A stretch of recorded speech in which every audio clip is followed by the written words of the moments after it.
الحمد لله نحمده ونستعينه ونستغفره ونؤمن به ونتوكل عليه ونعوذ بالله من شرور أنفسنا ومن سيئات أعمالنا من يهده الله فلا مضل له ومن يضلل فلا هادي له وأشهد أن لا إله إلا الله وحده لا شريك له وأشهد أن سيدنا وسندنا ومولانا محمدا عبده ورسوله أرسله بالحق بشيرا ونذيرا وداعيا إلى الله بإذنه وسراجا منيرا أما بعد فأعوذ بالله من الشيطان الرجيم بسم الله الرحمن الرحيم وأنكحوا الأيام منكم والصالحين من عبادكم وإمائكم إن يكونوا فقراء يغنيهم الله من فضله والله واسع عليم. عن عبد الله بن عمر رضي الله تعالى عنه قال قال رسول الله صلى الله تعالى عليه وسلم الدنيا كلها متاع وخير متاع الدنيا المرأة الصالحة. قال رسول الله صلى الله تعالى عليه وسلم النكاح من سنتي وفي رواية فمن رغب عن سنتي فليس مني. آمنت بالله صدق الله مولانا العظيم وصدق رسوله النبي الكريم ونحن على ذلك لمن الشاهدين والشاكرين والحمد لله رب العالمين. إن الله وملائكته يصلون على النبي يا أيها الذين آمنوا صلوا عليه وسلموا تسليما. اللهم صل على محمد وعلى آل محمد كما صليت على إبراهيم وعلى آل إبراهيم إنك حميد مجيد. اللهم بارك على محمد وعلى آل محمد كما باركت على إبراهيم وعلى آل إبراهيم إنك حميد مجيد. انتہائی واجب الاحترام معزز سامعین اکرام، شوال المکرم کے اس مہینے میں صدیقہ کائنات ام المؤمنین طاہرہ مطہرہ حضرت عائشہ صدیقہ رضی اللہ تعالی عنہا کا نکاح اور رخصتی ہوئی.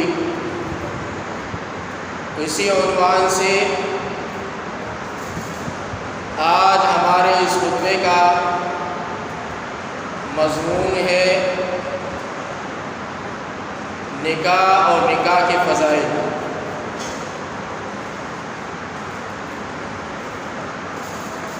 کہ نکاح سے اللہ تبارک و تعالی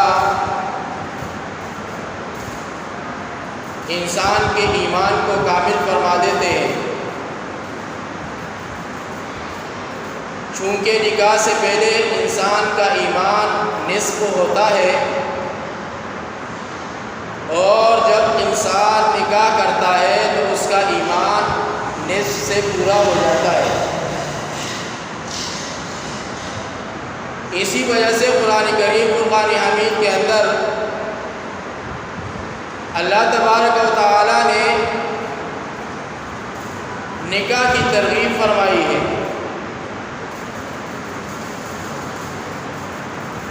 کہ نکاح کرو، اللہ تبارک و تعالی تمہارے مالی پریشانیوں کو ختم فرمائیں گے، ذہنی الجھنوں کو ختم فرمائیں گے، اور جنسی انجگان جو بدکاری کی طرف مائل ہونے والا ہوتا ہے اس سے اللہ حفاظت فرمائے گا.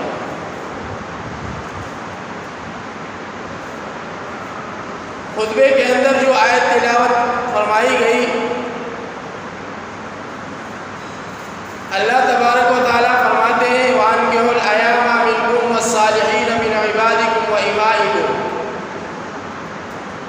کہ جو تم میں سے کوئی بے نکاحی عورت ہو یا مرد ہو جس نے ابھی تک عقد نکاح نہیں کیا اور وہ استطاعت رکھتا ہے اس بات کی کہ وہ نکاح پر قادر ہو،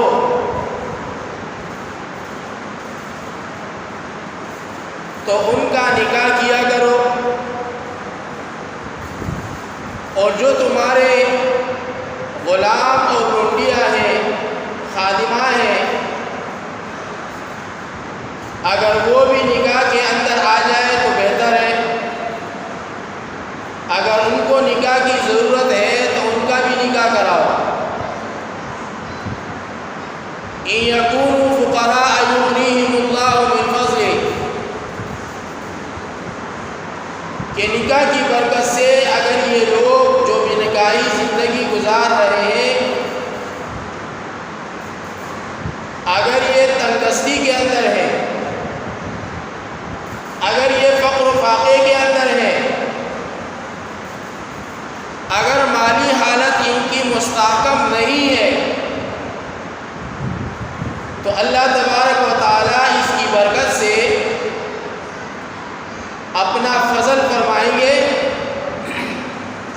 اور اللہ تبارک و تعالیٰ ان تمام مشکلات کو دور فرما کر فراوانی کی طرف ان کے حالات لے جائیں گے۔ واللہ واسع علیم، اللہ تو وسعت علم والا ہے اور جاننے والا ہے۔ اور آپ صلی اللہ تعالی علیہ وسلم کی حدیث کا مفہوم ہے النکاح من سنتی، کہ نکاح تو میری سنت ہے، اور دوسری روایت کے اندر آتا ہے فمن رغب عن سنتی فلیس منی، جو میرے اس طریقے سے انکار کرتا ہے، بے رغبتی اختیار کرتا ہے، توجہ نہیں دیتا، بألفاظ دیگر انکار کرتا ہے، فلیس منی، یا تو آپ صلی اللہ علیہ وسلم نے فرمایا وہ ہم میں سے نہیں، یا اس الفاظ کا مطلب اور منشا یہ ہے کہ وہ ہم مسلمانوں میں سے نہیں، اور یا یہ فرمایا فلیس امتی، وہ میری امت میں نہیں۔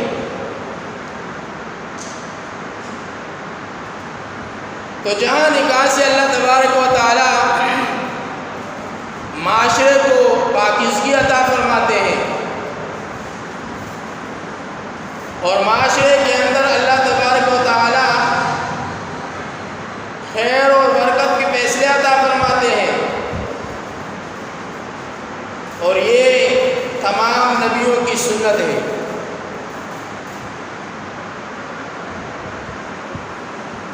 اور آپ اس سنت کو ادا کرنے والے بن جائیں۔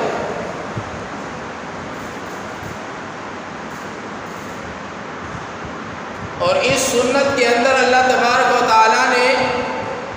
خیر و عافیت والی زندگی رکھی ہے، اور اس سے معاشرے کے اندر بہتری آتی ہے، بہت سارے فضائل ہیں اس کے۔ بعض اوقات نکاح کرنا انسان کے لیے فرض کا درجہ رکھتا ہے،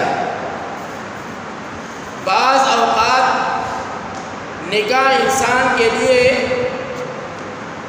سنت کا درجہ رکھتا ہے، اور بعض اوقات انسان کے لیے نکاح واجب کا درجہ رکھتا ہے، اور بعض حالت کے اندر انسان کے لیے یہ نکاح مکروہ ہو جاتا ہے، اور بعض حالتوں کے اندر حرام ہو جاتا ہے۔ حالانکہ آپ صلی اللہ علیہ وسلم کی سنت ہے،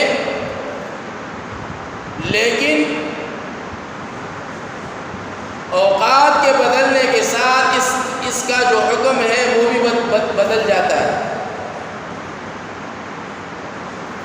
علماء فقہا لکھتے ہیں کہ فرض اس وقت ہوتا ہے بندے کے اوپر نکاح کرنا جب جنسی ہجران غالب ہو اور نکاح نہ کرنے کی وجہ سے بدکاری کے اندر ملوث ہونے کا خطرہ ہو، اور یہ یقین ہو جائے کہ اگر میں نکاح نہیں کروں گا تو بدکاری کے اندر مبتلا ہو جاؤں گا، اور میں بدکاری کے اندر مبتلا ہو گیا تو اللہ کی طرف سے قہر اور عذاب نازل ہوگا، اور اس کا بھی یقین ہو کہ میں نکاح کے ساتھ اپنی بیوی کا نان نفقہ اور خرچ اور اخراجات بھی اٹھا سکتا ہوں، اس کو بھی پورا کر سکتا ہوں، تو ایسی حالت میں اس مرد کے لیے نکاح کرنا یہ فرض ہے۔ اب اگر نہیں کرے گا تو فمن رغب عن سنتی فلیس منی کی وعید کے اندر داخل ہو جائے گا، اور اگر کرے گا تو اس سنت سے سبکدوش ہو جائے گا، اور اللہ تبارک و تعالیٰ کی طرف سے رحمتیں اور برکتیں نازل ہوں گی۔ دوسری حالت کے اندر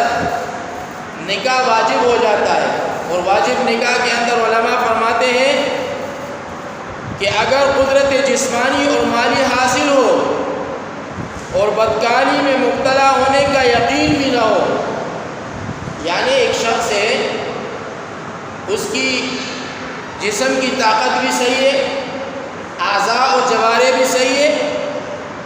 اور قدرت بھی حاصل ہے نکاح کرنے کا، اور اس کے ساتھ ساتھ بدکاری کے اندر مبتلا ہونے کا شبہ بھی موجود نہیں، یعنی اس سے بھی اپنے آپ کو بچا سکتا ہے۔ نفس کے اوپر یہ اتنا غالب ہے کہ یہ نفس خواہشات اس کو گناہ کے اندر مبتلا نہیں کر سکتے، تو ایسے شخص کے لیے نکاح کرنا واجب ہے، اور اس کے ساتھ ساتھ یہ اپنی بیوی کے لیے نان اور نفقہ اور خرچے کا انتظام بھی کر سکتا ہے، تو اس کے لیے ضروری ہے کہ یہ نکاح کرے تاکہ اس کی جو سنت ہے وہ ادا ہو جائے۔ اس حال کے اندر کہ یہ قدرت بھی رکھتا ہے، مالی طاقت بھی موجود ہے، اور اپنی بیوی کا نان نفقہ اور خرچہ بھی اٹھا سکتا ہے، اور گناہ میں مبتلا ہونے کا اندیشہ بھی نہیں، تو اس طرح کے آدمی کے لیے نکاح کرنا یہ واجب ہے۔ اب تیسری وجہ جو سنت نکاح کی علماء نے بیان کی ہے کہ اعتدال کی حالت میں نکاح کرنا سنت مؤکدہ ہے۔ اعتدال کیا؟ میانہ رویہ اختیار کرنا، کہ زندگی پاک صاف گزر رہی ہے، سنتوں کی پابند ہے، گناہ کے اندر ملوث ہونے کا خطرہ بھی نہیں، جسمانی لحاظ سے بھی صحیح ہے اور مالی لحاظ سے بھی صحیح ہے، لیکن نکاح اس لیے کرنا چاہتا ہے کہ یہ سنت ادا ہو جائے اور میری نسل کی افزائش آگے تک بڑھ جائے، صرف اس نیت سے نکاح کرنا چاہتا ہے ایک مرد، تو اس کے لیے نکاح کرنا سنت ہے اور باعث ثواب ہے۔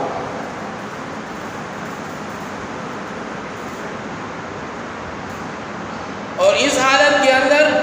جنسی ہیجان کا غلبہ بھی نہ ہو اور قدرت جسمانی اور مالی بھی ہو،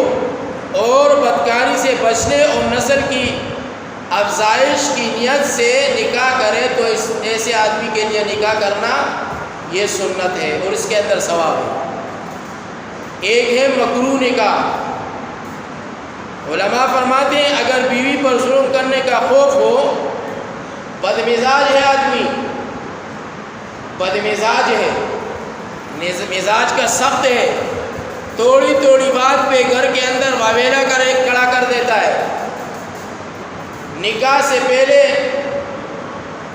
گھر کے اندر ماں بیٹیاں موجود ہیں، اور کھانے کے اندر تھوڑی سی نمک زیادہ ہو جائے بہن کو مارتا ہے، بہن کو گالیاں دیتا ہے، بھائی سے تھوڑی سی غلطی ہو جائے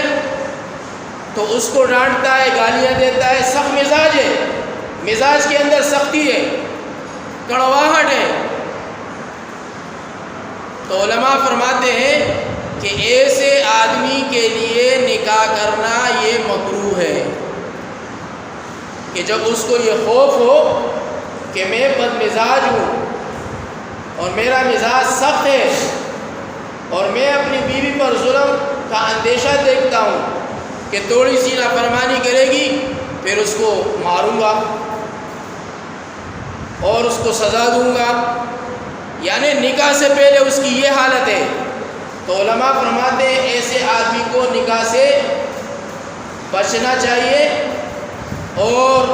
اپنے مزاج کے اندر تبدیلی لانا چاہیے۔ جب کہ اس کا مزاج تبدیل ہو گیا تو پھر اس نکاح کی سنت کے اندر یہ اپنے آپ کو داخل کر دیں۔ اور اس کے برخلاف ایک ایسا آدمی کہ جو بد مزاج بھی ہو، بد کردار بھی ہو، اس کے ساتھ ساتھ یہ خوف بھی ہو کہ اگر میں نکاح کروں گا تو بیوی کے ساتھ جھگڑے بھی کروں گا، تھوڑے بات پہ جو ہے نا تھوڑی بات پہ جو ہے نا اس کو میں ماروں گا، پیٹوں گا، سختی کروں گا، گالیاں دوں گا۔ تو علماء احناف نے فرمایا کہ ایسے آدمی کو نکاح نہیں کرنا چاہیے، بلکہ ایسے آدمی کے لیے نکاح کرنا حرام ہے۔ اور میرے بھائی اور دوستو، نکاح کو آسان بنانا چاہیے۔ آج ہم اور آپ نے اور معاشرے کے اندر کے انسانوں نے نکاح کو اتنا سخت بنا دیا، نکاح کرنے کو اتنا سخت بنا دیا کہ بہت سارے گھرانے کی عورتیں بوڑھی ہو گئی لیکن ان کا نکاح نہیں ہوا۔ بہت سارے نوجوان گناہوں کے اندر مبتلا ہو گئے لیکن نکاح نہیں ہوا۔ کیوں نہیں ہوا؟ معاشرے کے اندر ایسی رسومات آ گئی، ایسی چیزیں رائج ہو گئی اور ایسی چیزوں کا رواج عام ہو گیا کہ جس کی وجہ سے نکاح کرنا ایک عام طبقے کے آدمی کے لیے ناممکن ہو گیا، سخت ہو گیا۔ آپ صلی اللہ علیہ وسلم نے ارشاد فرمایا کہ نکاح کو عام کرو اور نکاح کے اندر آسانی پیدا کرو۔ ہم اور آپ نے اس کے اندر کتنی سختیاں پیدا کی، کتنے رواج اندر کیے، جس رواج کے اندر اتنی سختی آ گئی انسانوں کے اندر کہ نکاح کرنا مشکل ہو گیا، اور اس کے بالمقابل زنا کرنا یہ آسان ہو گیا۔ نکاح کے اسباب ہم نے مشکل کر دیے، ایک تو نکاح کرنا مشکل کیا، دوسرا نکاح کے اسباب مشکل کر دیے، اور اس کے مقابلے میں زنا کو عام کر دیا اور زنا کے اسباب جو ہے نا وہ آسان کر دی اور زنا کرنا آسان کر دیا۔ شریعت مطہرہ کے اندر، دین الاسلام کے اندر، اللہ اور اللہ کے رسول کے احکامات کے اندر نکاح کے اندر 6 کام کیے جاتے ہیں جو شرعی اعمال کہلاتے ہیں۔ اس کے علاوہ جتنی بھی رسومات ہے، انسانوں کا بنایا ہوا نظام ہے، یہ سارا کا سارا غیر شرعی ہے اور خلاف سنت ہے۔ ان کو چھوڑنا چاہیے، ان کو چھوڑنا چاہیے اور ان 6 چیزوں کو اپنانا چاہیے۔ جب تک آپ ان 6 چیزوں کو نکاح کے اندر اپنانے کی کوشش نہیں کریں گے تب تک نکاح کرنا آپ کے لیے اور آپ کی بہن بیٹی کے لیے وہ مشکل ہوتا رہے گا۔ اگر نکاح کے اندر سہولت چاہتے ہیں، نکاح کے اندر آسانی چاہتے ہیں، نکاح کے اندر اللہ اور اللہ کے رسول کی مرضی چاہتے ہیں، تو ان 6 باتوں کا اہتمام کرنا چاہیے، جس کے اندر 1 فرض، 2 واجب، 3 سنت۔ فرض کیا ہے؟ واجب کیا ہے؟ سنت کیا ہے؟ آج بہت کم لوگوں کو اس کے بارے میں پتہ ہے، کیونکہ ہمارے نکاح ہم کو معلوم ہے نا، اس طرح کرتے ہیں۔ ایک تو ہم نکاح چھپے چھپائی میں کرتے ہیں، کمروں کے اندر بس 3-4 بندوں کو بلایا، امام صاحب کو بلایا، خطیب صاحب کو بلایا، نکاح خواہ کو بلایا، قاضی کو بلایا اور نکاح پڑھا دیا، پتہ ہی نہیں چلا کہ نکاح ہو گیا۔ حالانکہ آپ صلی اللہ علیہ وسلم کا اور اصحابہ اکرام کا، امہات المؤمنین کا اور جتنے ہمارے اسلاف، علماء، بزرگ، قطب، ابدال، علماء، جتنے بھی دیندار لوگ طبقہ گزرا ہے، ان کا طریقہ اور سنت طریقہ کیا ہے کہ اپنی بہن بیٹی اور بیٹے اور بھائی کا نکاح جو ہے نا وہ مسجد میں کراتے تھے۔ کیوں؟ نکاح اعلان ہے، نکاح کے اندر اعلان ہے کہ فلاں ابن فلاں کی بیٹی، تمام انسانیت کو معلوم ہو جائے کہ یہ فلاں ابن فلاں کی بیٹی ہے، اس کا نکاح آج فلاں ابن فلاں کے ساتھ ہو رہا ہے اس مہر کے اندر، سارے لوگوں کو پتہ چل جائے گا، اور نکاح کے اندر جو خرافات ہیں اس سے بھی بچ جائے گا، نکاح کے اندر جو رواسم ہیں غیر خلاف شریف اس سے بھی بچ جائے گا، جو عورتوں اور مردوں کا اختلاف کم کی مجلس ہے اس سے بھی بچ جائے گا، بیضا فضول خرچی سے بھی بچ جائے گا۔ بہت ساری نفع اور فائدے اللہ تبارک و تعالیٰ نے اس کے اندر رکھے ہیں۔ تو ہم اور آپ اپنے بیٹکوں سے نکل کر، اپنے حجروں سے نکل کر، اپنے کمروں سے نکل کر، اپنے گھروں سے نکل کر، اپنے گھروں کی آنگنوں سے نکل کر مسجد کے اندر اپنی بہن بیٹی اور اپنے بھائی اور بیٹے کا نکاح منعقد کریں، یہ سنت طریقہ ہے۔ شاید ہمیں اس کے بارے میں علم نہیں، ہم نے پوچھا ہے کسی سے، بس جی ڈولی لے آئی، دلہن کو لے آیا، شام کو رات کو جو ہے نا قاضی صاحب کو بلائے، 3 بندے بٹھائے، اور جی آپ کو قبول ہے، مجھے قبول ہے، بس نکاح ہو گیا، ختم۔ نکاح کس کو کہتے ہیں؟ تشہیر النکاح، نکاح کو عام کرو، نکاح کا اعلان کرو تاکہ ہر فرد واحد کو پتہ چل جائے۔ تو نکاح کے اندر فرض ایک ہے جو ایجاب القبول ہے۔ ایجاب القبول سے کیا مطلب؟ ایجاب القبول سے یہ مطلب کہ قاضی صاحب پوچھتے ہیں دولہے سے کہ کیا آپ کو جس عورت سے، جس لڑکی سے آپ کا نکاح کیا جا رہا ہے، مہر مثل کے اوز آپ کو اپنے نکاح کے اندر قبول ہے؟ وہ دولہا کہتے ہیں ہاں مجھے قبول ہے، اس کو ایجاب القبول کہتے ہیں۔ اور پھر وہ دلہن سے پوچھتا ہے کہ آپ کو قبول ہے؟ وہ کہتا ہے مجھے قبول ہے، اسے ایجاب القبول کہتے ہیں، یہ فرض ہے۔ اور 2 سنت، ایک واجب، اس کے ساتھ مہر مثل مقرر کیا جاتا ہے۔ مہر جو عام طور پر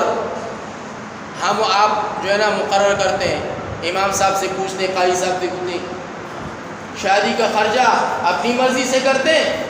اور پھر مہر مثل کے بارے میں امام صاحب سے پوچھتے ہیں، قاضی صاحب سے پوچھتے ہیں، ارے امام صاحب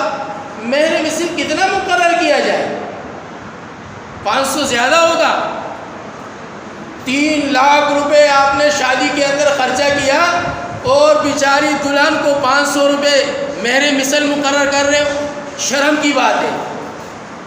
آپ صلی اللہ علیہ وسلم اور ازواج مطہرات کا مہر مثل کتنا تھا آپ کو پتہ ہے؟ 131 تولہ چاندی، 131 تولہ چاندی۔ اور یہ تو آپ صلی اللہ علیہ وسلم کی ازواج مطہرات اور ام المؤمنین اور آپ صلی اللہ علیہ وسلم کی جو لڑکیاں تھیں ان کا مہر مثل تھا، جس کو مہر فاطمہ بھی کہا جاتا ہے۔ لیکن احناف کے اندر مہر مثل متعین ہے، وہ ہے 10 درہم، یعنی 2 تولے 7 ماشے چاندی، اس سے کم نہیں ہونا چاہیے۔ 2 تولے اور 7.5 ماشے چاندی، اس سے کم مہر مثل نہیں ہونا چاہیے۔ یہ احناف کا مذہب ہے، یہ امام اعظم ابو حنیفہ رحمۃ اللہ علیہ کا مذہب اور فتویٰ ہے کہ اس سے کم مہر نہیں۔ اگرچہ شریعت کے اندر مہر کی کوئی مقدار متعین نہیں ہے، لیکن احناف نے یہ ایک مقرر کیا ہے قرآن اور حدیث کی روشنی میں کہ 10 درہم جو 2 تولے 7.5 ماشے کا چاندی بنتا ہے، اس سے کم نہیں ہونا چاہیے، کیونکہ آپ اتنا خرچہ کر رہے ہو۔ تو بھائی اگر آپ شریعت والا مہر دیں گے تو جتنا بھی خرچہ ہے اس سے بھی آپ بچ جاؤ گے۔ یہ واجب ہے، مہر مثل دینا یہ واجب ہے۔ اور اسی طرح 3 سنت ہے اس کے اندر، ایک نکاح کا خطبہ پڑھنا سنت ہے، دوسرا نکاح کے خطبے کے بعد پھر جو شیرینی ہوتی ہے، چھوارے وغیرہ اور کھجور وغیرہ، یہ تقسیم کرنا سنت ہے، اور تیسرا ولیمہ کرنا سنت ہے۔ ولیمہ آپ کتنا ہونا چاہیے، کیسا ہونا چاہیے، اپنی حیثیت کے مطابق ولیمہ کرو، آپ کو جس قدر حیثیت اللہ نے عطا فرمائی ہے اس حیثیت کے مطابق ولیمہ کرو، اس کے اندر کوئی پابندی نہیں۔ لیکن شادی کے اندر غیر رسمی رسومات کو اجاگر کرنا اور اسی طرح ہندوانہ رسم و رواج کو داخل کرنا اور اسلام کے خلاف اپنی شادیوں کو کرنا، یہ کوئی عقل مندی نہیں ہے۔ آپ سوچیں، جو شادی شریعت کے مطابق ہوتی ہے اس کے اندر سکون ہے، اور آپ صلی اللہ علیہ وسلم کے بتائے ہوئے طریقے پر شادی ہوگی تو اس کے اندر عافیت ہے۔ اور اگر رسم و رواج کے طور پر وہ شادی ہوگی، ڈم ڈکام غسمہ ہوگا، یہ ہوگا وہ ہوگا، بہت سارے لوگ تو پتہ نہیں کیا کیا کرتے ہیں، پتہ نہیں سود پہ پیسے لے کے جو ہے نا، قرضوں پہ پیسے لے کے، بینک سے سود لون وغیرہ لے کے پتہ نہیں کیا کیا خرافات کرتے ہیں اس کے اندر، اور پھر اس کا وبال کیا ہوتا ہے ہم نے اپنی آنکھوں سے دیکھا ہے، شاید آپ نے بھی دیکھا ہوگا۔ چند دن چند ماہ کے بعد گھروں کے اندر بے اتفاقیاں شروع ہو جاتی ہیں، لڑائی جھگڑے شروع ہو جاتے ہیں، یہ تیرا یہ میرا شروع ہو جاتا ہے، اس نے یہ کیا اس نے یہ کیا شروع ہو جاتا ہے، جھگڑے شروع ہو جاتے ہیں۔ نوبت یہاں تک پہنچ جاتی ہے کہ اس لڑکے کو، دولہا کو گھر سے علیحدہ کر دیا جاتا ہے، اور یہاں تک نوبت پہنچ جاتی ہے کہ اپنے باپ کے بنائے دیے ہوئے جائیداد کے اندر سے اس کو جو ہے نا بے دخل کر دیا جاتا ہے۔ اور یہاں تک اگر پھر اس کی بیوی اور وہ صحیح زندگی گزار رہے تو صحیح ہے، لیکن اگر صحیح زندگی نہیں گزار رہے تو پھر نوبت طلاق تک پہنچ جاتی ہے، طلاق تک نوبت پہنچ جاتی ہے۔ پھر یہ کر کے یار یہ منوس تھی یہ لڑکی، ارے یہ منوس نہیں تھی، منوس تو تو تھا، منوس تو تیرے رسم و رواج تھے، منوس تو تیرے وہ حالات تھے جو تو نے اپنے شادی کے اندر رچائے، وہ خرافات جو تو نے اپنی شادی کے اندر کیے، وہ بدعات جو تو نے اپنے شادی کے اندر کیے، وہ رسومات جو تو نے اپنے شادی کے اندر کیے، وہ خلاف سنت شادی جو تو نے کی ہے۔ منوس تو وہ چیزیں تھی، لڑکی کے اندر کوئی نحوست نہیں، نحوست تو تیرے اندر ہے۔ تو میرے بھائی اور دوستو، شادیوں کے اندر اگر یہ 6 کام ہوں گے شریعت مطہرہ کے اندر تو فضول کی جتنی بھی چیزیں وہ آٹومیٹک ختم ہو جائے گی، اور اگر ایسا نہیں ہوا تو بھائی خسرت دنیا والآخرہ ذالک هو الخسران المبین، دنیا کے اندر بھی خسارہ ہے اور آخرت کے اندر بھی خسارہ ہے۔ اللہ تبارک و تعالی ہمارا حامی و ناصر رہے۔ اللہ تبارک و تعالی سنت نبویہ علی صاحب رسول اور اس کی تعلیمات پر زندگی گزارنے اور بنانے کی توفیق عطا فرمائے، اور حضرات صحابہ اکرام رضوان اللہ تعالی علیہم اجمعین کے نقش قدم پر زندگی گزارنے کی توفیق عطا فرمائے۔ وآخر دعوانا ان الحمد للہ رب العالمین۔